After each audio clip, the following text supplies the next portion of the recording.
Okay, we are now recording. Shalom uvracha. Welcome, everybody. Today is Wednesday, January 6th, 2021. And we are together for our weekly UOS Lunch and Learn. After a little bit of a break, we are back, and it's a good time to start again because we're starting a new Sefer Shmot. And as we have discussed, this is the Mitzvah Shiur. Each week, we discuss a different mitzvah that is either directly from the Parsha or related to the Parsha. I've been pointing out when Parshiot do not have any mitzvot in them, we're still in a Parsha that, according to the Sefer HaChinuch, which is the book that we have been using to guide us to study specific mitzvot in the Parsha. This Parsha does not have any specific mitzvot, but it does have a famous, well-known Midrash that lends itself to a halachic discussion about our names and the use of non-Jewish names. It's an interesting discussion, and what we're going to do today is we'll share some sources, Psukim and the Midrash based on this week's Parsha. And then we're going to look at a number of really interesting responsa, some tshuvot on the matter from different perspectives on this question. So let us begin. This is not from this week's parsha, but there is a pasuk in Vayikra. You see here the pasuk in Vayikra, the first source, that says, "Kimasei eretz Mitzrayim asher yashavtem ba." Lo ta'asu, uchimase eretz Canaan asher ani mevi etchem shama lo ta'asu, uvechu kotehem lo telechu. That is the key for us, uvechu kotehem lo telechu, which is understood by many to be a general prohibition of copying Gentile customs. That is a prohibition of copying Gentile customs. Now, this is not our topic, although one could argue and make the case that using a Gentile name is an aspect of copying the Gentiles. And so that's why I brought this pasuk, and we're going to see that one of the tshuvot that we are going to study together also considers this pasuk in part of their discussion and weighing of the issue of using Jewish names or non-Jewish names. There are lots of different areas where this comes up. In terms of dress, is one of the most well-known areas where this issue comes up of not copying the Gentiles. Okay, now here's the Midrash, which comes from Shir HaShirim Rabbah. Maybe you've heard this Midrash. We're talking about Shemot, and now the Jews are enslaved, but now the process of redemption is beginning, right? Because God declares or indicates that Moshe is going to be the person who God is going to use to bring the Jewish people out of Mitzrayim. So the Geula is in process now. And this Midrash says as follows: Rav Huna b'shem bar kapara amar, B'zchut arba'a divarim nigalu Yisrael mi Mitzrayim. In the merit of 4 things was Israel redeemed from Egypt. Shiloshinu et shemam, that's the one we're going to focus on. They did not change their name. Meaning all that time that they were in Egypt, they maintained their Jewish names. Shiloshinu et shemam. Other things, Veloshinu et lashonam, they maintained their unique language. V'lo amru lashon hara, they did not speak lashon hara. V'lo nimtza behen echad parutz be'erva, they did not engage in promiscuity. And then the Midrash goes on to say, Lo shinu et shemam, how do we know, or what are the examples of them not changing their name? Ruvain v'Shimon nachatin, Reuven v'Shimon salkin. When the Jews went down, there were people named Reuven and Shimon when they went into Egypt, and there were Jews who, many generations later, who were named Reuven, Shimon when they left Egypt. V'lo hayu korin leReuven Rufus. People did not call Reuven Rufus. Ule Shimon lo hayu korin Lulioni. I'm not sure what the connection between Shimon and Lulani is, but these are, I guess they're Greek names. Ule Yosef Listis. They did not call Joseph Listis. Ule Binyamin Alexandra. And they did not call Binyamin Alexandra or Alexander. So this Midrash is telling us that the Jewish people maintained their Jewish names while they were in Egypt. And that is one of the reasons, right? That is one of the reasons that the Jews were redeemed. So it would be a good idea, although we're not going to have time for it today, to discuss why it is, right? Why it is that all of these I can understand that some of them are easier to identify as why there would be reasons for the Geulah, for redemption. Not changing our names, not changing our language indicates that we are taking very seriously the notion that we are part of Bnei Yisrael. And God promised he was going to take Bnei Yisrael out of Egypt. And so you had to perhaps do something. There was some sort of test which was needed to indicate that that the people there still remembered who they were after all those years. And one indication of that perhaps would be that they kept their Jewish names and they kept their unique Jewish language. What the connection between that and not speaking Lashon Hara and not engaging in promiscuity, it's less clear about the national connection. By the way, you may be familiar with a Midrash that also says, Lo shinu et malbusham, that they did not change their dress. That is from a different Midrash, and over time, these Midrashim were conglomerated. But this is the original, and it has what we need, because we're talking about names. One more point before I take a breath and see if anyone has any comments or questions.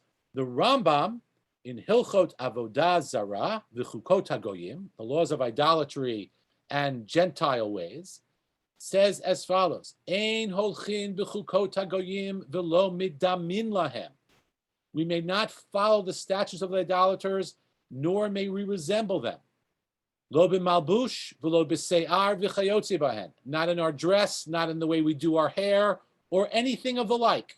Shene'amar lo telchu b'chukot hagoy, v'ne'amar u'b'chukoteim lo talechu, v'ne'amar hishamer lecha pen tinakesh acharayim. Multiple verses in the Torah, the Rambam's quoting, that lead us in this direction that we're not supposed to copy the Gentiles. Hakol be'inyan echad mazhir.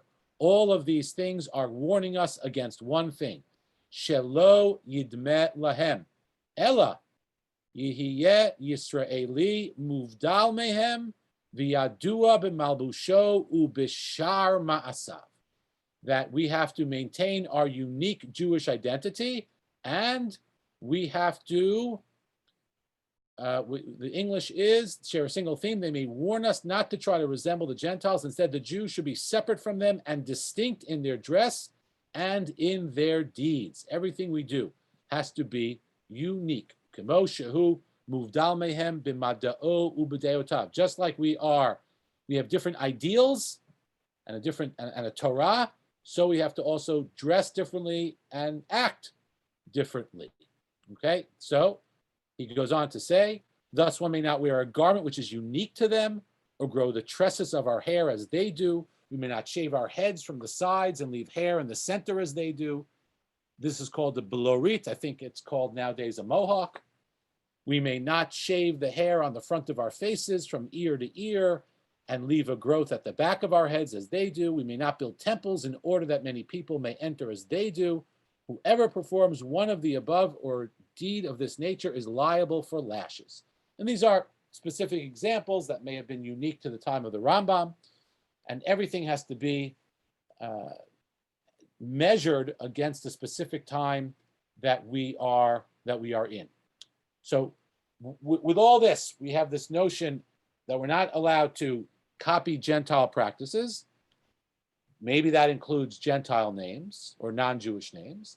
And we also have this Midrash that tells us that this is one of the reasons we were redeemed from Egypt, right? Because we did not change our names. So even if it is not a technical violation of v'chukotehem lo telechu, even though it's not a technical violation of copying Gentile ways, it may run adrift, if you will, of the general idea that part of our favor that we found in God, which enabled us to be redeemed, was maintaining our unique Jewish names. Okay, so with that, we're going to jump into a number of responsa that address this question. But first, I want to stop and see if there are any comments or questions that anyone has on this issue. So I'm looking at the chat. I don't see anything in the chat, and I don't see anyone using the raise hands thing. Now I see some people raising their hand. Okay, Chana?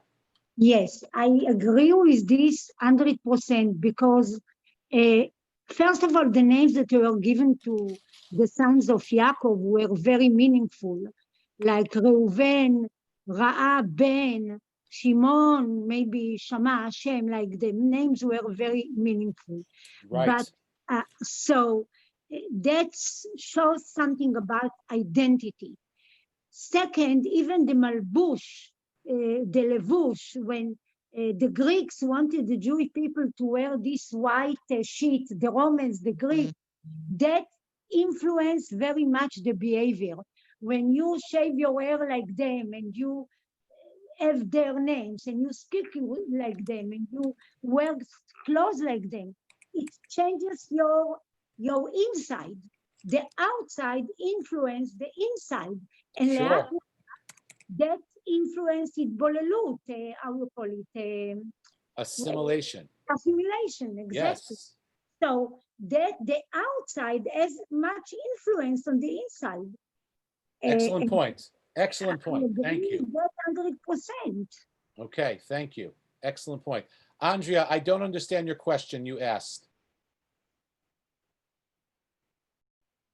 Okay, sorry, I came in a little bit late, so I didn't know what the sources were for these specifics on not to do things like the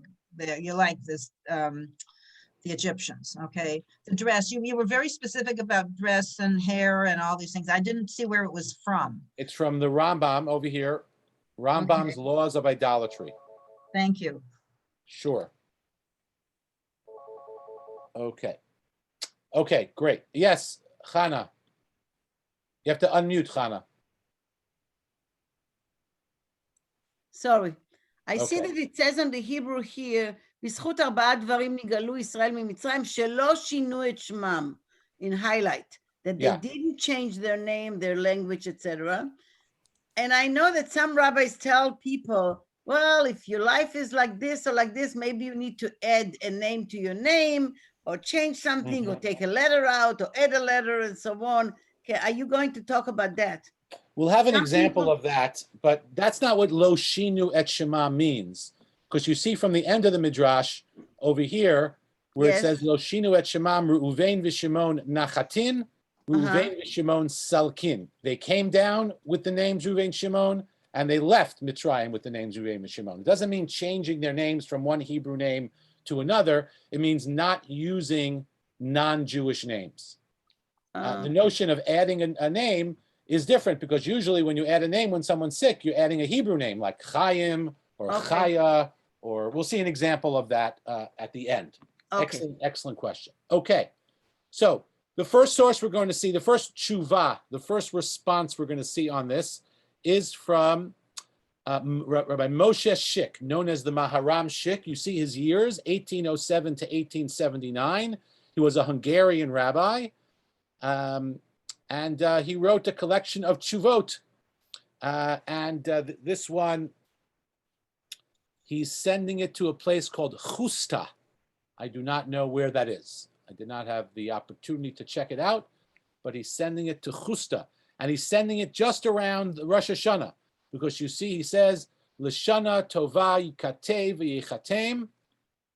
He wishes the person a good new year. La'alter, l'chaim, tovim, aruchim, umetukanim.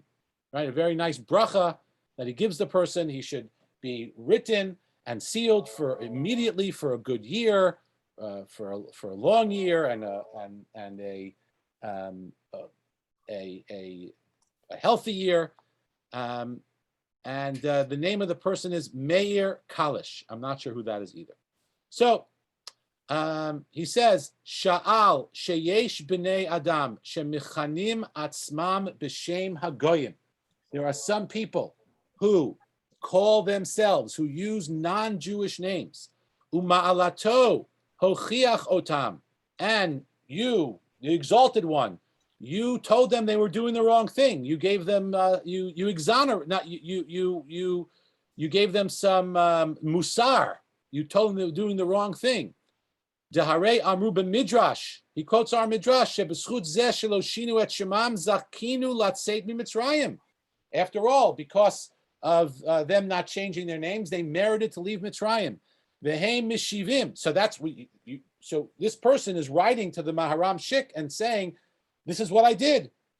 These people are using non-Jewish names, and I told them that they were wrong.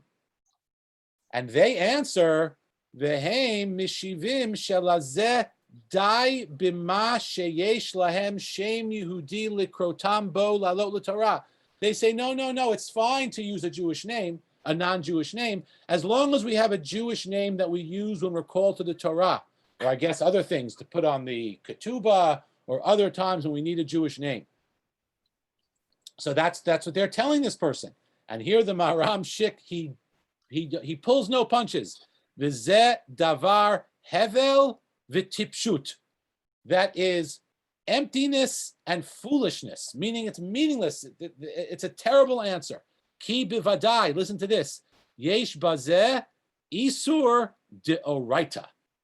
It is a biblical prohibition, says the Maharam Shik, to have a non-Jewish name. A biblical prohibition. Now, what prohibition could he possibly be talking about? We know that already. The prohibition that we talked about up above, this pasuk, uvechukotehem lo ilechu. You are not allowed to follow the Gentile ways. It is a isur deoraita, he says. Very, very strong words. And then he quotes the Rambam. Rambam beperek Yud Aleph mihilchot avodah zara demikra malei ne'emar b'sof parshat Kedoshim. This is a full, complete, explicit pasuk in the Torah, he says. And he goes on to quote the psukim. And he goes on to quote the Rambam. We're not going to quote the Rambam again because we read it already. V'kol shekain, at the end, v'kol shekain da'asur lidmot lahem bishmam. Certainly, we're not allowed to mimic them in terms of their names. Ve'aleinu la'asot k'mo she'asu avotenu shene'emar behem vayehi sham legoy gadol v'darshu chachameinu zichronam levracham melamed she'yusho mitzuyanim sham. Anyone remember? Anyone? Does this sound familiar? Where do we read shehayu Yisrael mitzuyanim sham? Maybe this is familiar.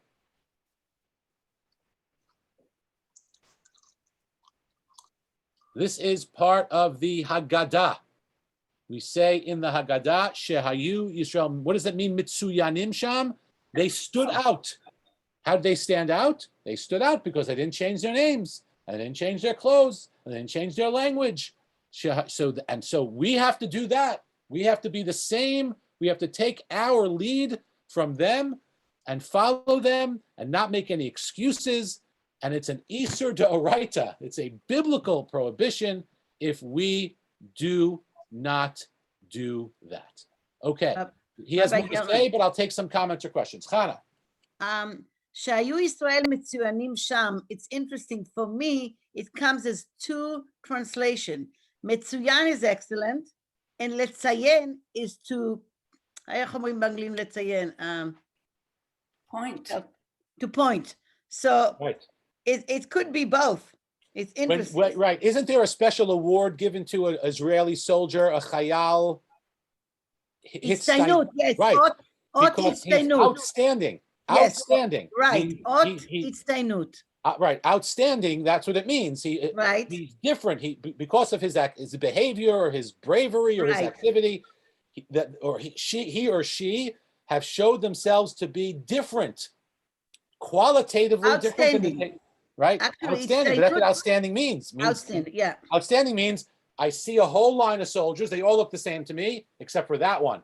That one is different. And that's what mitsuyanim means. Right. Right? It means excellent. But when you're excellent, it's in comparison to everybody else. Okay, excellent. So next, when we get to Pesach, believe it or not, we're not so far away. You'll remember this Midrash. Okay. What part of the Agadah is it? It's in the Magid section, but that doesn't help very long. It's I'll be very right long, but it's in Magid. Okay, Nitza. Is that something with the malbush? You know, when the kids are going to college, instead of having the kippah, they have what is it called, baseball hat? Right. Is that something to help yourself still to have kisui rosh? Is that the idea? Because you'll stand up with a kippah, obviously. Everybody will say, oh, he's Jewish. Right. When you're going with a baseball hat, big deal. A lot of people are going like that. Right. So, yeah, just quickly on that, it could be that someone's wearing a baseball cap just because they like wearing a baseball cap. It could be that they're wearing a baseball cap because sometimes when it's dangerous in certain situations to wear a kippah, a person may wear a hat.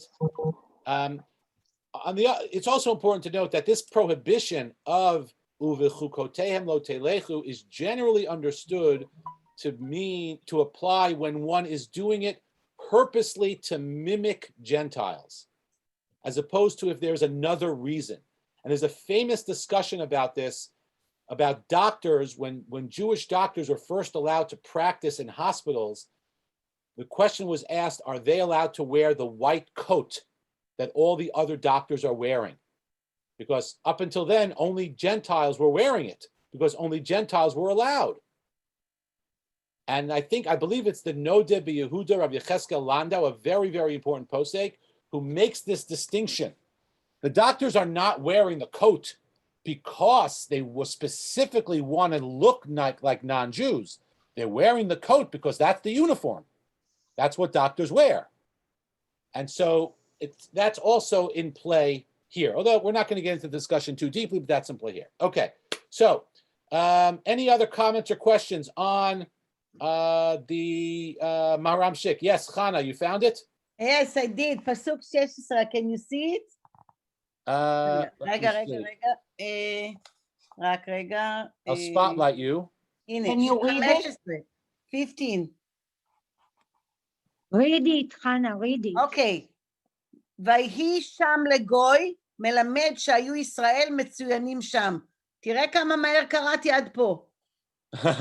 Right, so that means they were what does that mean, V'yisham L'goy? They were a distinct, right? They were a distinct nation. Right, What does that mean? L'goy. And they don't say goy gadol. It's not saying goy gadol. No, goy, meaning they were clearly identifiable as a separate nation. But then on the 16th line, it says gadol atzum. כמה שנאמר בני ישראל פרו וישרצו וירבו ויעצמו במאוד מאוד ותמלא הארץ אותם. So that's appears later. Right, it's doing a drasha on each and every pasuk. I wonder how many people have this Agadah from years ago. I have some of them. I have it. Okay. Could you all hear me? Yes. Yeah. Okay, great. Here we go. So let's just finish a few more lines in the Maharam Shik. He says as follows: Aval be'emet gam bazen nitkayem banu hakra ki dor tapuchot hema. This is an upside down generation. Banim lo imun bam shavotenu v'chol hadarot asher lifneim hayu aleim ol hagalut b'tokvo. So interesting. He's writing this. Listen to this. He's writing this in the 19th century in Hungary. He says our forefathers really had it tough, right? Previous generations in the galut. Aleim ol hagalut b'tokvo mikom hakom lo shinu et shemam.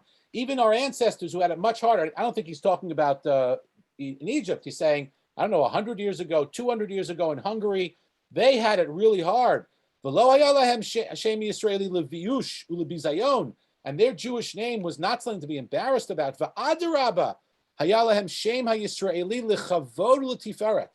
Their Jewish name was something which was honorable to them. Kemoshin Emar Chachamenu Zichron Livracha Al Hakra Ish Yehudi Haya B'Shushan Shaya Muchtar B'Nimusin She'asa La'atzmo Keter Shu Yehudi. The beginning of Megillat Esther. That's going to be before Pesach. When it introduces Mordechai, it says Ish Yehudi Haya B'Shushan Habira. And the rabbis say, why is it specifically telling us Ish Yehudi? Because he stood out as a Yehudi, just like in the Torah that we just read from the Haggadah.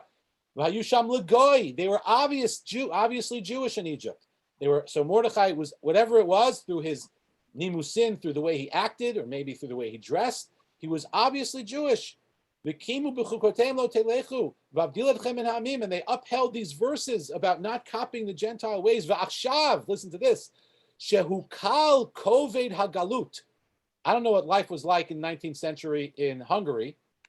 Sounds like it was okay, but I wouldn't want to trade it in, I guess, for our life now. He says, now that the galut, the yoke of the galut has been loosened and is lighter, ve'ein ha'yisraelim mevuzayim ben hamot, and the Jews are no longer considered to be the lowest of the nations. Hein mishanim shemam u'leshonam. Now they start changing their names in the language. In order to liken themselves to the non-Jews, but this is an upside down generation. So you see, he just excoriates the people of that time, and he says, you don't have understanding how hard it was for our fathers and grandfathers and grandmothers, and we have it easy, and we should proudly walk around as Jews. Barry, just to go back to Mordechai, Ish Yehudi, maybe because he looked like everybody else, it mentions that he's a Jew? It could be, but that's the way the rabbis mention this is because that he specifically did not look like everyone else. I guess you could, yeah. I guess you could look at it the other way. But then why would they have to mention it? Because they just like the pasuk said in Shmot, v'hayusham legoy, that they were a nation. They were obviously clearly a separate nation. So but he was a Jew, and the reason they mentioned he was a Jew was because it's teaching us that he stood out that way. He was obviously a Jew. He stood out that way. All right. I'll take that. One more interesting story that the Maharam Shik tells about this question about names. This is really interesting. He says as follows. Oh, do I not have it here? Right here. He says, oh, it's right here. I'll highlight this whole section in yellow. It's a fascinating story. Sometimes when you read Tshuvot, you learn a little bit of history. Uviyoter biur amarti hakavana dihine behayoti rav de kehila kedoshin Yargin samuch lePreshburg. So he was the rabbi in the city Yargin near Preshburg. Upam nizdamein li kashem masarti hamatrikal lehasar. I, as the rabbi, had to hand in, I think this is like a birth record, or the records of the members of the Jewish community. It's some sort of official record. I had, maybe for taxation purposes. He says, had to hand it over to the Sar, to the prince, or whoever was in charge. Hamiyuad lazeh. Listen to this. Hitraim lefanai. He complained to me. He brought this up to me. Va'amar ki lo na'eh masha Yehudim korim atzmon b'shem hagoyim. He says, I don't understand this presumably non-Jewish governor. It's not nice. It's not proper that the Jews call themselves by non-Jewish names. V'shar kol ha'umot mechashivin hashemot haba'im lahem merosh ha'uma dahainu Ungaria Francia. What is? You think that's France? From the word France, yeah, Francia v'chadome kula mechashivin halashon v'hashemot shelahem ve'ena mishanim b'shum ofen. Everyone else loves the names they got from wherever they're from, and they don't change them. Ki machzikim zot lahem lechavor letiferet. Right? He's giving us musar, right? A little bit from what the Gentiles do. Vayehudim asher heim mikadmonei ha'umot, and the Jews who are from the earliest of the nations. Kiyumei ha'olam, he has a high regard for the Jews, this person. They uphold the world. Hema bushim atzmam lihikarei b'shem ha'etzem u'mishanim shemam l'shem ha'umot. They are embarrassed about their Hebrew names and take non-Jewish names. V'zeh lahem ginai gadol. He says it's a terrible embarrassment. And listen to what the Maharam Shik says. He says, "V'lo haya b'fi ma'aneh lahashiv lo." I didn't know what to tell him. Right? This non-Jewish guy is telling me he's right. So what did I do? I gave him a weak answer that says it's because we're in exile, so therefore we're taking non-Jewish names. But you could tell he's almost maybe embarrassed by the encounter that he had with this non-Jewish person who had a better appreciation, according to him, of the importance of maintaining Jewish names. And here he adds another twist that's about our heritage, not just about not copying the Gentiles, but it's about actively protecting our own heritage. Okay. We'll stop there. That's the Maharam Shik. I don't think I have to do any more. I think you get his view very clearly that he does not like this one bit. He calls it first of all, an Isur D'Oraita, a biblical prohibition, and he says it's embarrassing that even the Gentiles know better than giving up their long time ethnic historical names. Okay. Yeah. Go ahead, Chana. No, that's a very excellent lesson for the whole entire Jewish nation, that even you try to change your identity and names and etc., that didn't help all the assimilation in Second World War for Hitler, because he did that he went to the grandmother and the grandmother, and what he went generations back to find if somebody was Jewish. So it's better to be a proud Jew and to be proud with your name and identity and tradition and everything else, right, than to try to change your names, clothing, behavior, tradition, and stuff like that. Very good. That will not help. What I also think is a beautiful lesson here, what I think is a beautiful lesson here as well, is the idea that sometimes we don't think this, but the surrounding people, non-Jews, they actually, on some level, they appreciate our Jewish heritage, and they appreciate the importance of it. And sometimes we underestimate that, and we're too quick to hide it. Okay. That's true. Now we move ahead. About 100 years.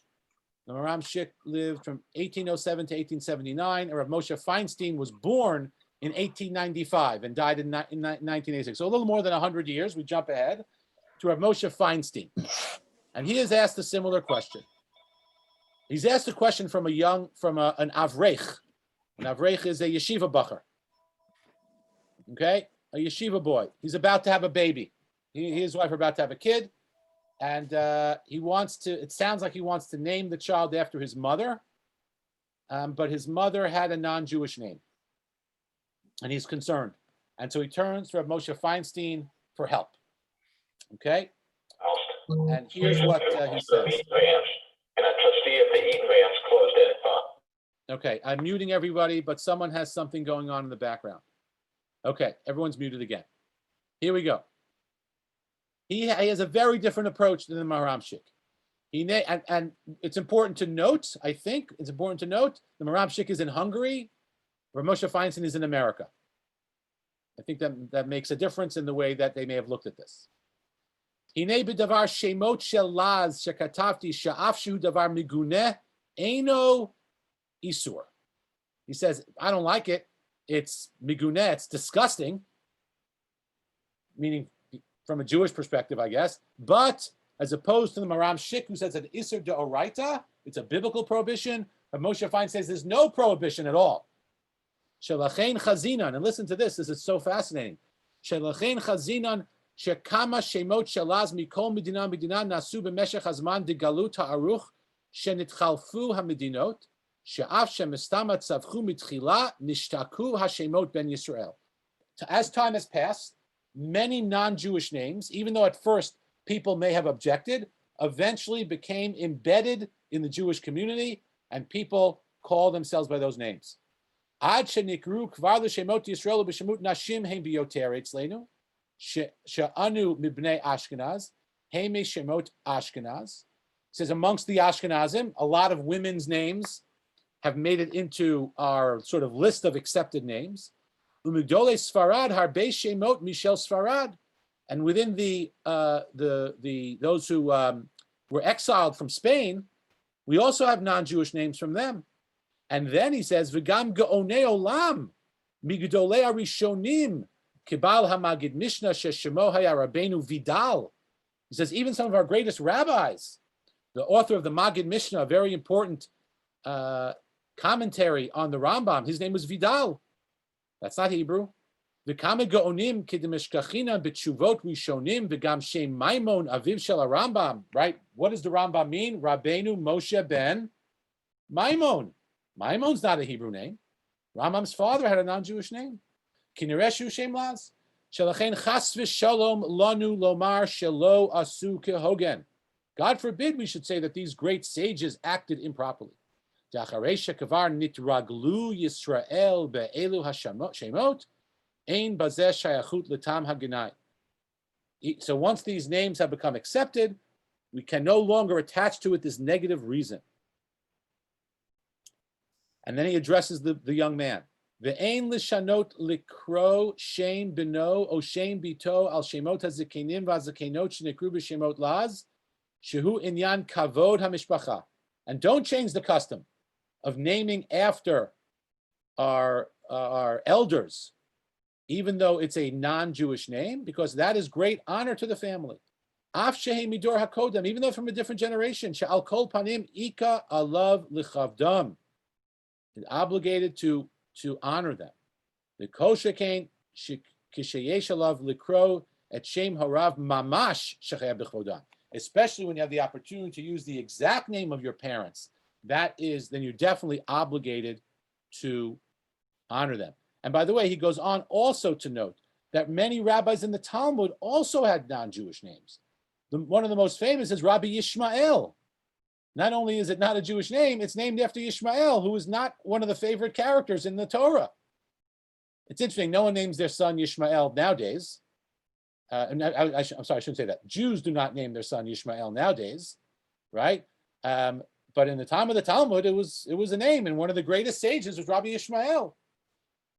So that's what he says. So two things: it's common amongst great sages, and it's a way to honor our loved ones. V'lachein. So now he directly addresses the young man, and we get an insight into what was going on. It's over here, this section. I will highlight it. V'lachein. Therefore, kisheteledi shtecha tichyeh. When your wife gives birth, bisha tova umitzlachat, at a good and appropriate time. V'havlad tiyeh bat tikra ota al shem imcha aleha hashalom. You should call her by your mother's name. Aval mikevan sheimcha alav hashalom metat si'ira beyamim v'gam shelo kederech stam metim. But since your mother died young, and not out of, I think, the normal way, which is old age. She must have been sick, or maybe there was some tragic accident. We don't know. You should use the word gittel. Ki shem drezel behosafat dalid lo yaduali ezu shemhu uvelo shumuvan. It's interesting. I think there are lots of people named Drezel, but Rav Moshe Feinstein says, I don't know what it means. Doesn't make any sense to me, the whole name. So don't name her Drezel, name her gittel. Ulahosif od shame, and this is what comes to your point, Chana Karni. Ulahosif od shame mishemot hatzidkaniyot shebikra'i. I think that means in the Torah. You should add a name of one of the righteous women of the Torah. Sheladati hayatov im efshar b'shem Chana v'tikra gittel Chana v'gam yishikra gam Chana gittel v'ein kveda bazeh. Gittel Chana, Chana gittel. Just add the word Chana, because your mother, whose name was Gittel or something like that, she died early, and we don't want to perhaps have an ayin hara, and so we're going to name her something else. Okay? So he says, go for it. Okay, before I take questions from the people, I want to look at the chat. It is easy to say when we keep Jewish names such as today, but it prevented people from getting jobs in previous decades in this country. That is true, Andrea. That is a very good point. And maybe that's why Rav Moshe Feinstein wrote what he wrote, because he definitely knew about that. Exactly. And also, if you were not religious and fled to a new country, your name was often changed, especially English-speaking countries, and it was anglicized. Yeah, I think we have to distinguish here also between official names and the way we call ourselves. Meaning, if you move to a new country and you say your name is Yecheskel, and they write on your passport Ezekiel, okay, but you still go by Yecheskel, and you introduce yourself as Yecheskel, and everyone knows you as Yecheskel. That's what we're talking about, right? If you come and you say my name is Sarah, and they put on your paper Sarah, well, that's still Jewish. Anyway, I think the point is what we call ourselves amongst people. I don't think the Maram Shik or Moshe Feinstein is particularly concerned about what the government puts on our papers. Okay. We have a little bit more of Moshe Feinstein, and then one more interesting case. Chana Carney. Okay. So you talked about Chana Gittel, for example. The word Gittel is a Yiddish name. Yeah. I know that a lot of people are calling their children a second name on the people that passed away that are Yiddish names.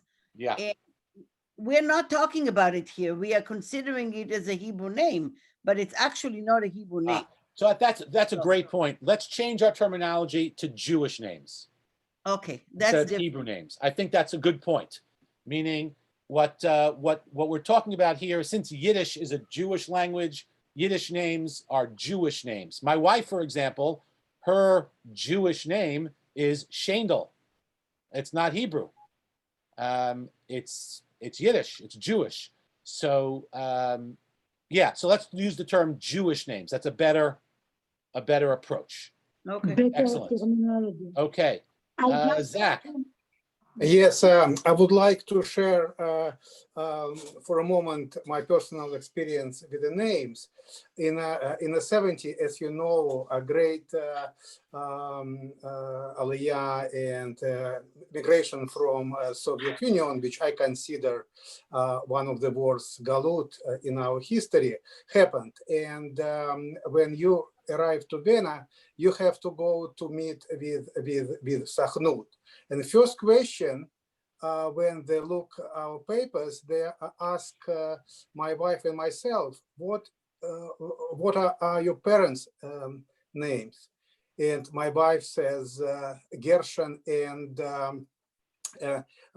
Fruma. I said Shlomo and Golda, and they started to laugh. I said, what is so funny in our parents' name? And they said, do you know that you are first couple? We did not have to really check if you have a Jewish background because of your parents' name. And we're talking about, it was a second part of 1970s. And you can imagine how many before us in 71 Jews from Soviet Union went through Sachnut.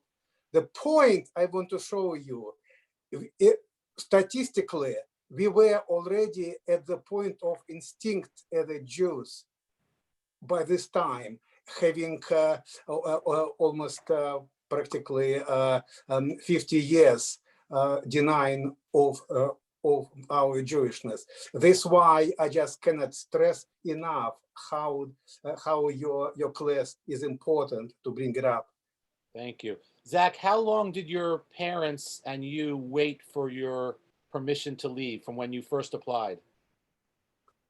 I did not have to.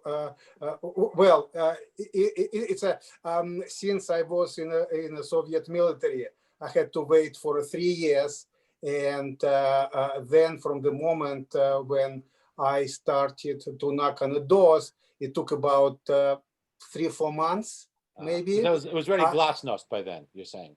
Oh, no. We're talking about 70s.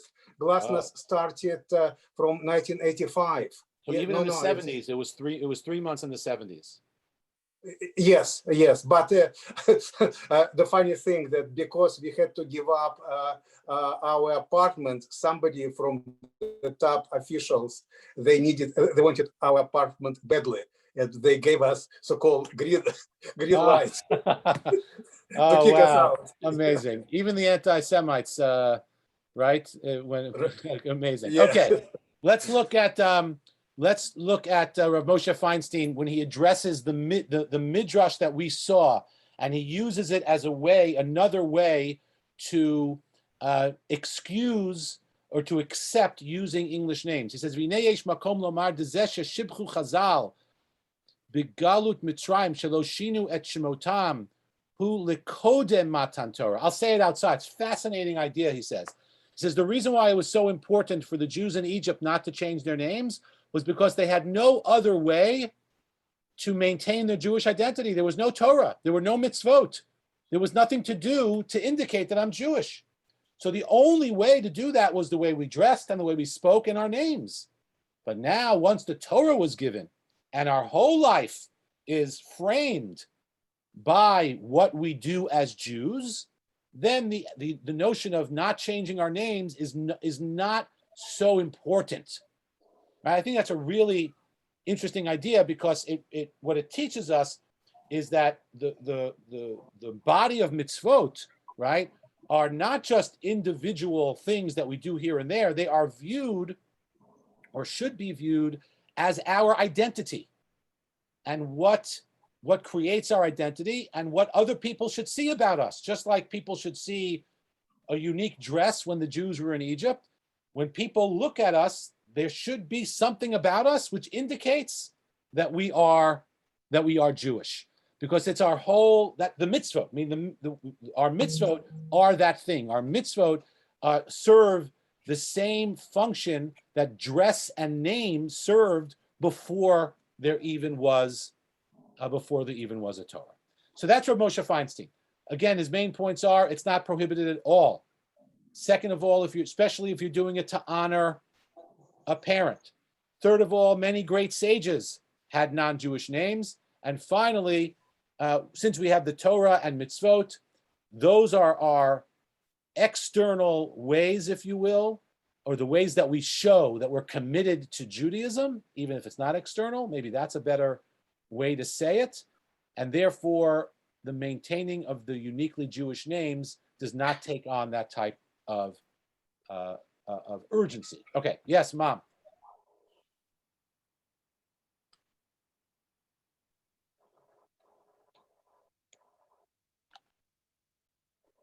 Just a quick story about dress. I was in the Apple store several years ago around Christmas time. I had something fixed, and the young man who was helping me was Asian. And as we finished the conversation, he says to me, "Well, I guess I shouldn't wish you Merry Christmas." I was wearing a Magen David. Right, okay. And he noticed it, and he says, "I guess Merry Christmas isn't for you." I said, "Well, what about you?" He said, "The Chinese New Year does it for me." And it was just because, I mean, I looked like anybody else, but I had a Magen David on. Right, wonderful. Okay, great. Rabbi, All right. Rabbi Last, Gelman, yes. I just want to mention one little note that when the state of Israel was born, the new words, and they had a new generation of children, they tried kind of to avoid the names of the Galut. And they started to call their children in more contemporary Israeli names, like Meital, like, Shira, like Efrat, all this kind of Guy, all this kind of Tomer, all this kind of new names, Israeli contemporary names. Yep. That's a very interesting aspect of this. Yes. They wanted to maintain their Jewishness, but not the connection with the Galut, which they were rebelling. Many of the early Zionists were rebelling against the whole Galut atmosphere. All right. By the way, in 1948, many children were called either Dror or Drora. for freedom. Right. Okay. They made Israeli names. Yes. Okay. Nitza? And I wanted to point out that in Israel, a lot of people do not practice it for the notion that they say, I'm Israeli. I feel Jewish. I am Jewish. I speak Hebrew. And I'm part of my Jewishness. That's my part of my Jewishness. Yes, I that's don't true. have to do all the mitzvot and the midot. That's what they say. Yes, that is a very common and popular attitude in Israel amongst Wow. datlashnim, I think they're called, right? People, datiim l'she'avar, Datlashim. datlashim, datiim she'avar, people who in the past were datiim. They say, I don't need this anymore. I needed this in Poland and in Hungary, but in Israel, I don't need this because I'm living in a Jewish state and everything about me is Jewish. The air I breathe, the streets I walk on, right? Everything is the food I eat, and so that is a very popular thing. All right, I can't take any more questions. We'll wait till the end. I want to see this really interesting question from Rabbi Shmuel ben Moshe Medina. You see his years. He's the earliest of the people we're dealing with today. Yep. And he was, you see here, from Thessaloniki, which is Saloniki in Greece. Okay, yeah. In Greece, which was a very major Jewish city. The port was shut on Shabbos because all the port workers were Jews. A very, very important Jewish city. Okay. That's the type of Pfizer Corona. He's the CEO of Pfizer. Oh, yeah, he's right? from Cecil. Yeah, he's from. Okay, here we go. Sha'al she'ela, elu ha'anusim sheba'u mi Portugal, v'hayu lahem shemot kishemot hagoyim. So we're talking about people who were running away from the Inquisition in Portugal. And they apparently came to Greece, and they have non-Jewish names. V'achar sheba'u levakesh et Hashem ve'et Torato. They were practicing, it sounds like they were practicing Christianity as a way to survive, but now they're practicing Judaism, right? Mishanim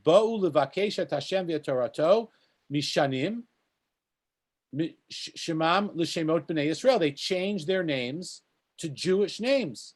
So that's all good, right? Now they're back in the Jewish community. They're not in danger. They change their names to Jewish names. However, ויש להם צורך לכתוב ממקום אשר הם יושבים ביהדותם אל המקום אשר היה להם שמות כשמות הגויים. And they're writing, it sounds like they're writing letters from where to different places, and they need to use their non-Jewish names. Im lekrovehem v'im lemí shenosei v'notei mamonam, whether they're sending it to their relatives, and maybe those relatives are still back in Portugal, and they can't use a Jewish name because that may get their relatives in trouble, perhaps, or they're doing business with people, and they need to use their non-Jewish names. Im yicholim lichtov ulishanot shemam kishemot asher hayu lahem b'giyutam. Can they use the names that they had when they were goyim? Right. This is not only using a non-Jewish name; they actually were practicing as Gentiles. Oh, listen to this. Oh, yesh chashash, or maybe there's a concern. What's the concern? Hold on one second. I'm having trouble highlighting this. Oh, shema yesh chashash isur b'davar mipnei shenirem mikayem heyoto adayin goy uvilti modeh b'torat Hashem. Or maybe it's going to look like they're reverting back, or they still consider themselves Gentiles because they're using names that they used when they were actually practicing as non-Jews. That's a really interesting question, right? The question of the Maram Shik was a question of just generally speaking, people in the Galut using non-Jewish names. The question of Moshe Feinstein was about naming a baby after a mother who had a non-Jewish name, but here the stakes are very, very high. Fascinating question. Tshuva, emet, ki midat chasidut lo ka'amina. A midat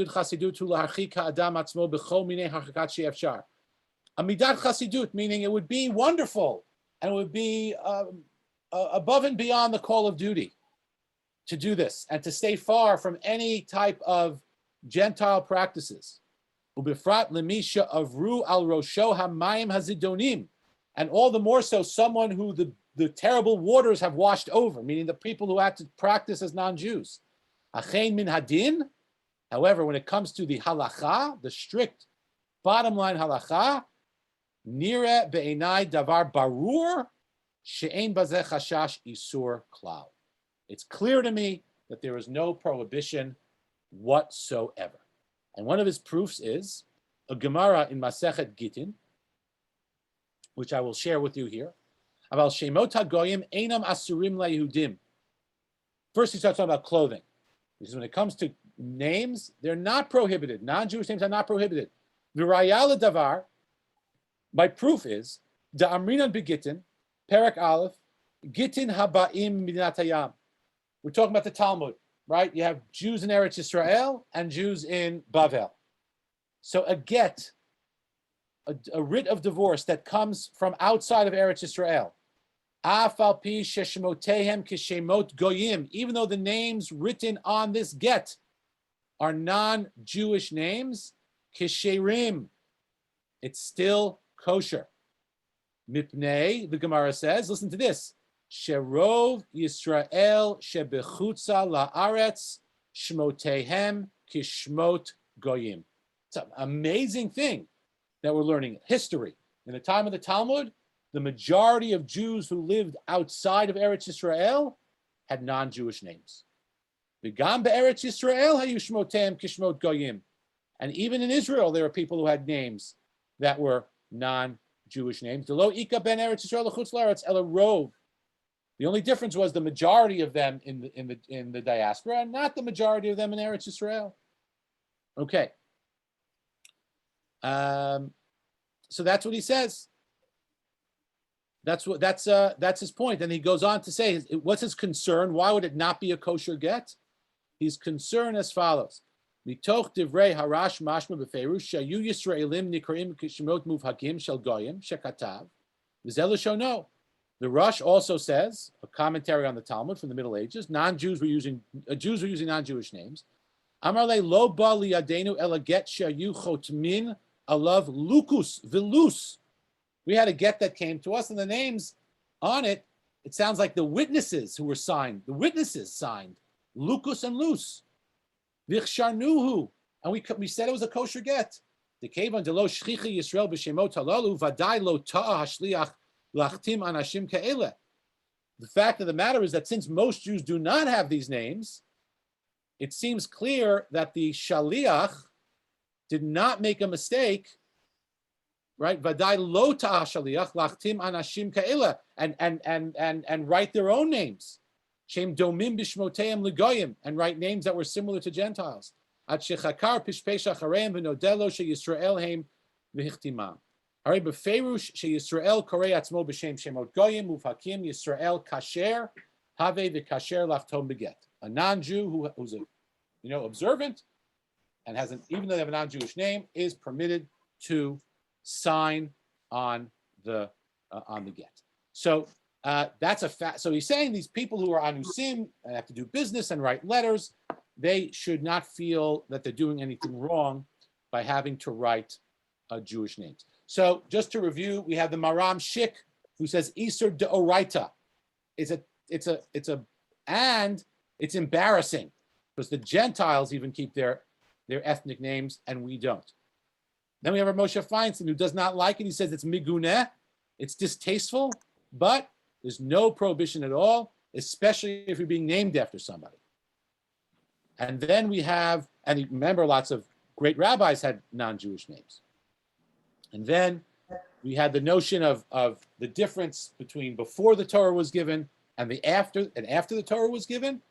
And then finally we get to the Mar Shaddam, Rav Shmuel ben Moshe de Medina, who's talking specifically about the Anusim, the people who were forced to practice Christianity and then they were able to get out and practice Judaism openly again. They're allowed to use their names that they had when they were Gentiles for business purposes or for other purposes, because practically speaking, technically, there is no prohibition at all. Okay, time for one or two more comments. Yeah, Mom? One question. What about a translation of a name? Does that count? If you get Like what? Chava and you make it Eve, or I don't know, Yisrael and call him Israel, is that a prohibition? Can you translate a name? It sounds to me like that maybe is somewhere in the middle. That's a really good question. Yeah, maybe somewhere in the middle between, typically a typical non-Jewish name and an actual Jewish name. A translation of a Jewish name maybe is in the middle. I mean, if it doesn't necessarily be English, if you live in France and you translate it into French or whatever. Yeah, maybe somewhere in the middle. Yeah, Okay. yeah. Okay, Chana. To answer what you just said, Barbara, is I think that when you translate and you write, let's say your name is Israel, and you write it with an I, not with a Y, people, when you are going to have any event like a wedding, brit, or anything that has to do with Jewish, or God forbid, when you pass away, people will use your Hebrew name not as Israel, but they will use it as Israel. And I think that's a key to, and Rabbi can tell me what he thinks about it, but I think that this is why people wrote Eve instead of Chava, because people can understand and pronounce it maybe differently or better. Okay, any other comments or questions? All right, so I'll just close with this reminder of this beautiful idea from Moshe Feinstein, that in the time when the Jews were in Egypt, they had no Torah. All they had was their names, but now we have the Torah, and that is what becomes our outer expression of our connection and our inner expression of our connection to God and our connection to the Jewish people and our connection to the Torah. When all they had was names and no mitzvot, then they were very strict about it. But we, thank God, have so many ways that we could connect to each other, to connect to God through Torah and mitzvot. And that's a really beautiful idea, and that we get from this tshuva of Rav Moshe Feinstein. Okay, my dear friends, it was, as always, it's a pleasure to learn with you. I wish you all a wonderful day. And I'll just let you know, hold on one second. If you're interested, I'm about to launch a new class, which I will show you the flyer of and explain.